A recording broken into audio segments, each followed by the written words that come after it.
As you are about to leave the headman's house, though, the old man suddenly charges at you from behind. But Mar, the keener of you two, is quick to block his path. With a crash, Mar and the headman tumble to the ground. From the headman's hand falls a small blade. It clatters to the ground, covered in blood.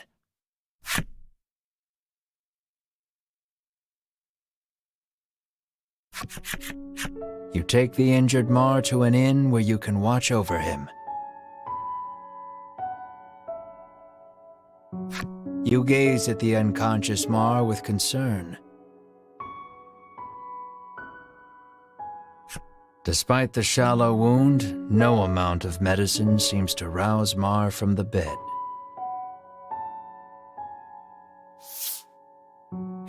I heard that my friends were in danger, so I came as quickly as I could, Lappy says. As he reaches Mar's bedside, he leans over and licks his wound. "This is Whatchacallit extract," he shouts. He explains that it is a poison extracted from a certain monster. If it enters the body, it drastically reduces one's stamina.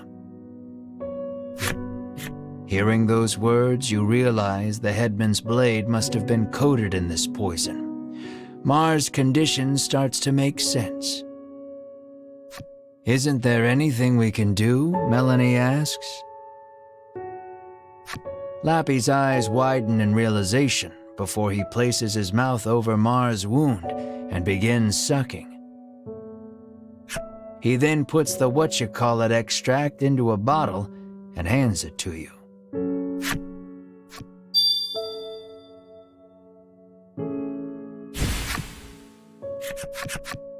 Lappy says that if you follow the road south of the village, you will reach Shoreland. He tells you to give the extract to the famous nutritionist there.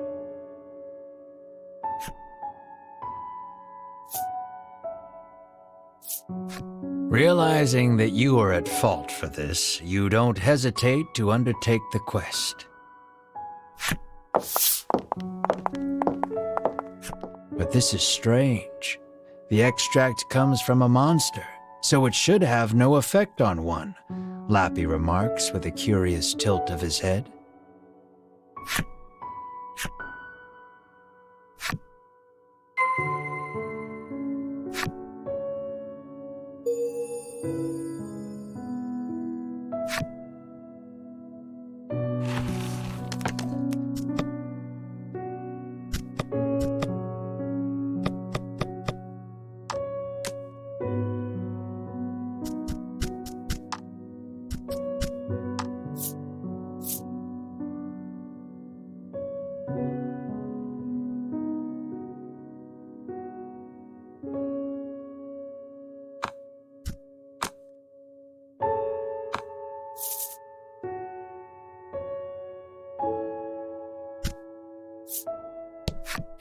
"I thought a beast of that size would eat us out of house and home," she remarks, no doubt talking about Mar.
The man says the fishing industry is usually thriving in their seaside town, but recently nets have been coming up empty. He mentions that even the fishing harbor to the northwest has been suffering from poor hauls of late.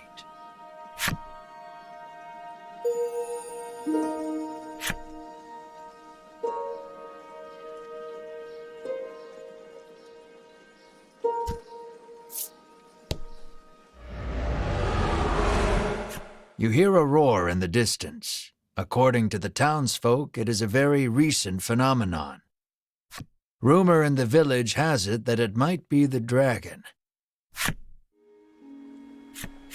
I can feel the dragon's presence. I must inform Lady Winifred, the knight mutters. You feel impatient, determined not to let the order beat you to it.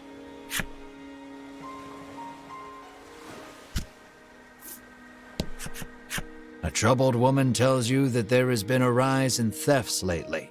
She speculates the recession to be the cause. She claims that even the cold medicine she always has on hand has disappeared. She narrows her eyes at the crowd, suspecting there is a thief among them, and offers a reward for the return of the medicine. Your ears perk up at the word reward, and you immediately agree to help expose the dirty thief.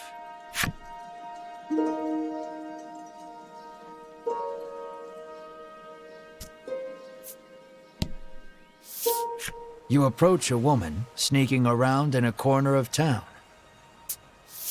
Hearing your voice, she turns in surprise. You see a vial of cold medicine clutched in her hands. You explain that the person she stole it from needs it back. The woman begins to explain her own situation with downcast eyes. My poor little boy is bedridden, she says tearfully. He needs medicine, but I don't have any money, so I took it.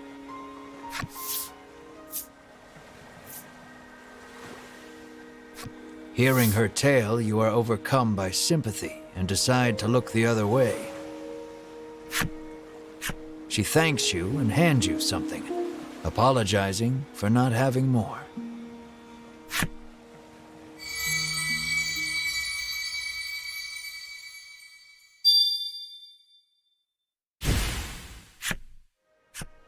Medicine in hand, the woman leaves quickly.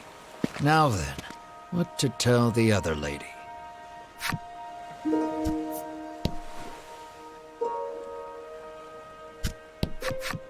You explain that you are unable to find the thief. Clearly saddened by the news, she explains that she keeps the medicine on hand for her husband, who gets sick quite easily. She laments that she may not have the money to buy more.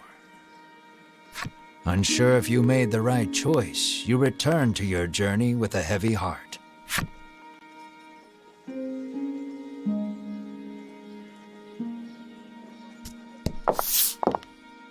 The sign on the door reads, "The Great Nutritionist Oreo." You open the door without knocking. "Is anyone home?" you call. A muscular man emerges from the back.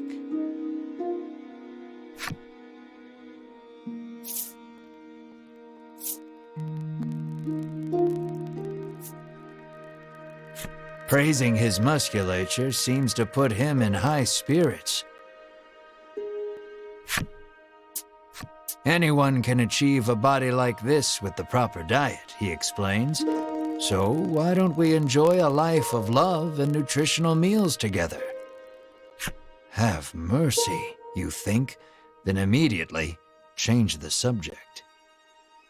You politely ask if he is the nutritionist. Indeed, I am the nutritionist Oreo, he answers.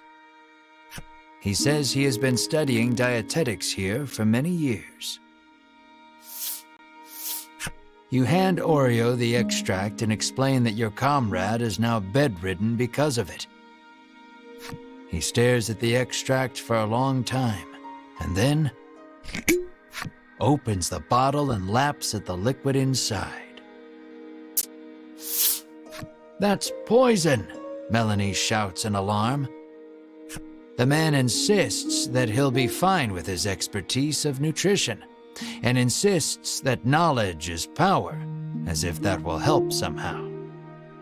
Regardless, it seems he managed to grasp the composition of the poison with that lick, and starts concocting a nutritional supplement to counter it.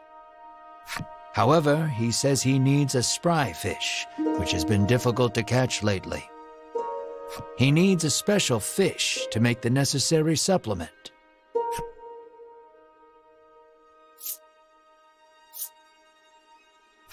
When he explains that you can catch one in the surrounding sea, Ridis confidently interjects. She shows you a page from her ancient tome, which explains the ecology of the fish in detail. "That book comes in handy from time to time," Melanie remarks in surprise. Oreo gasps as if remembering something. He says that his son went out fishing and, with a bit of luck, may have already caught a spry fish. It sounds like his son is fishing on the wharf. You decide to go find him.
You see a young man with his line in the water and call out to him.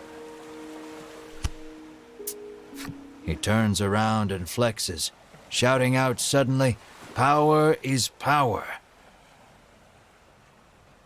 You stare, enchanted by his bulging musculature. There is no doubt in your mind that this is Oreo's son. He asks if you have business with him.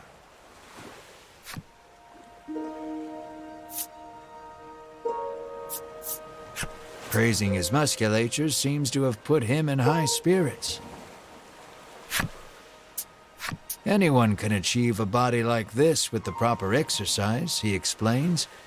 So why don't we cast our needless garments aside and train together? Have mercy, you think, then immediately change the subject. Though you are pretty sure of the answer, you ask the young man if he is the nutritionist's son. "That I am," he answers. He introduces himself as Bruno and says he is learning to be a nutritionist like his father. You introduce yourself, expressing to him that you are a hero on a journey and require a spry fish to save your ill comrade. His eyes begin to sparkle the moment you utter the word hero, and he becomes engrossed in your tale. More or less grasping the situation, he regrets to inform you that he has not caught any spry fish yet. He says that a monster has settled near their town, and its thundering roars have scared most of the fish away. You know Oreo needs a spry fish to make that supplement. Hearing the despair in your voice, Bruno speaks, his words like an ember in the dark. He tells you that there is a harbor near town where fishermen gather. Perhaps you can find the fish you seek there. You thank him for the information, then head to the harbor with your comrades.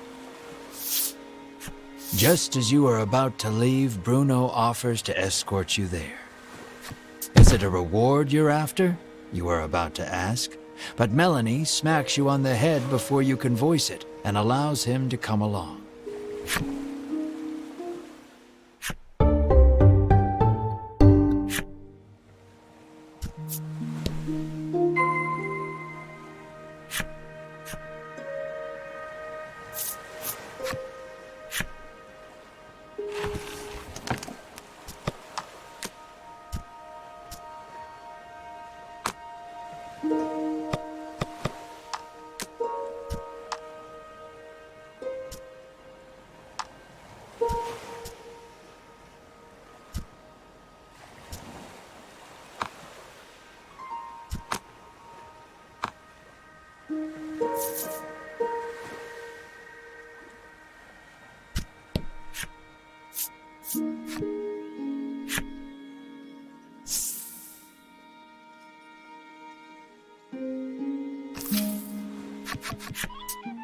Bruno looks ecstatic that he was allowed to join your party.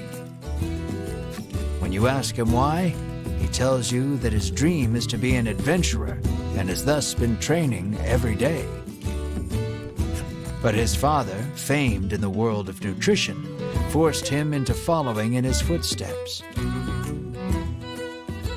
One desires strength, the other knowledge. Unable to see eye to eye, the two fight nearly every day. What will you ask Bruno? You ask Bruno about his sword arm, saying you are something of a swordsman yourself. Bruno replies that he specializes in hand-to-hand combat, then flexes his bulging biceps as proof. Apparently, he only carries around a sword to look like an adventurer.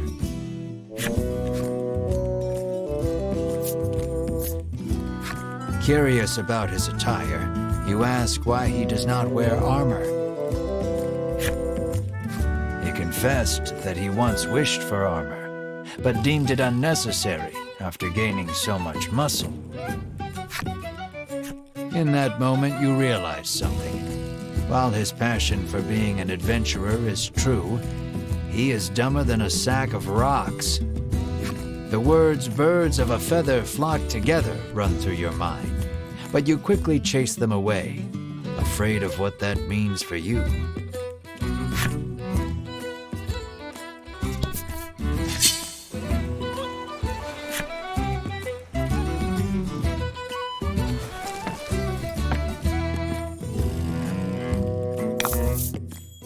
Don't hold back.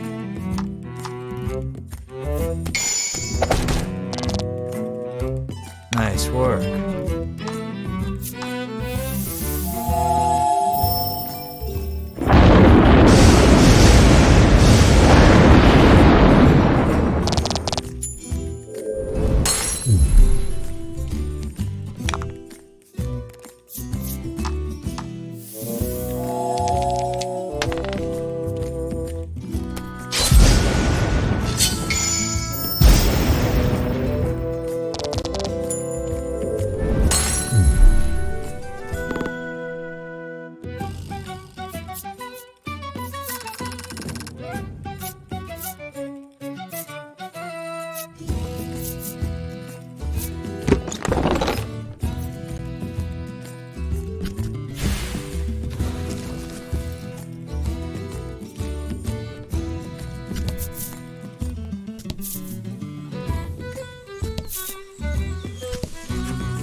fishing for several days, having decided not to return home empty-handed.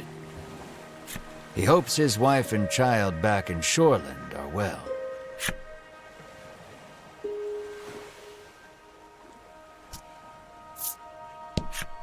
The woman says she has been waiting here for days, worried about her husband, who has yet to return.